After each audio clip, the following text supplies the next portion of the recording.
అందరికీ నమస్కారం. ఎలా ఉన్నారు అందరూ? Thank you so much each and everyone. ఇరు రాష్ట్రాల ప్రజలకి అందరికీ పాదాభివందనం. నన్ను ఇక్కడి దాకా తీసుకొచ్చారు. మీ ఇంట్లో ఒకటిగా నన్ను చూశారు.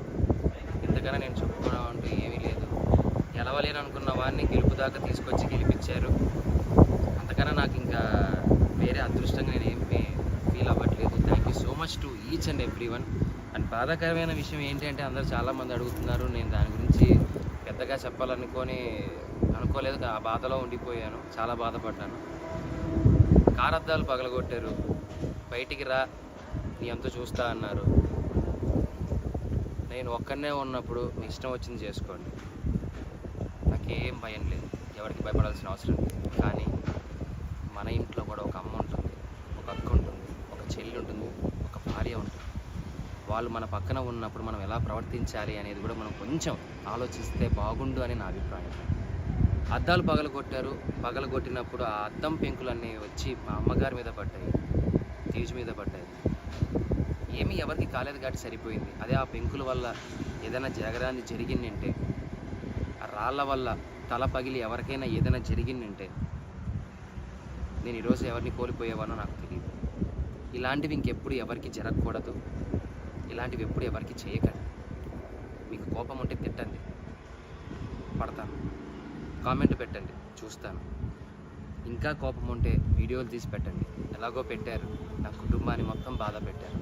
నేను ఏది పట్టించుకోవట్లేదు. ఎందుకు అంటే నేను నమ్ముకుంటే నా హీరో, నా గురువు మాస్ మహారాజా రవితేజ గారు, ఆయన వచ్చి నాకు అవకాశం ఇచ్చిన రోజు నేను గెలిచాను. నేను బయటికి వచ్చిందే ఆ గెలుపులో వచ్చాను. కానీ గెలిచి ఒక ఆనందంతో బయటకు వస్తాను అనుకున్న నన్ను, నా కుటుంబాన్ని రోడ్డు మీద నించోబెట్టారు. అది చాలా బాధ వేసింది. పర్లేదు, నన్ను ప్రేమించే వాళ్ళు, నన్ను అభిమానించే వాళ్ళు ఉన్నారు కాబట్టి దేవుడు చల్లగా చూడబట్టి మా అమ్మకి, నా భార్యకి ఏం కాలేదు. నాకేవైనా పర్లేదు. మన ఇంట్లో ఆడవాళ్ళు మన పక్కన ఉన్నప్పుడు కొద్దిగా జాగ్రత్త వహిస్తే బాగుంటుంది. జాగ్రత్త ఏదైనా జరిగితే కప్పు పోతే తిరిగి తెచ్చుకోవచ్చు, డబ్బు పోతే తిరిగి సంపాదించవచ్చు, మనిషి పోతే తిరిగి తీసుకొని రాలేమండి.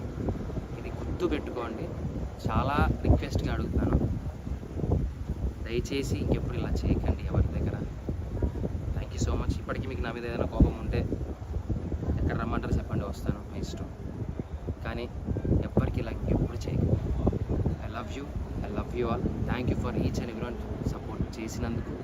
సపోర్ట్ చేస్తున్నందుకు ఇంతకన్నా ఏం చెప్పలేదు. Thank you so much.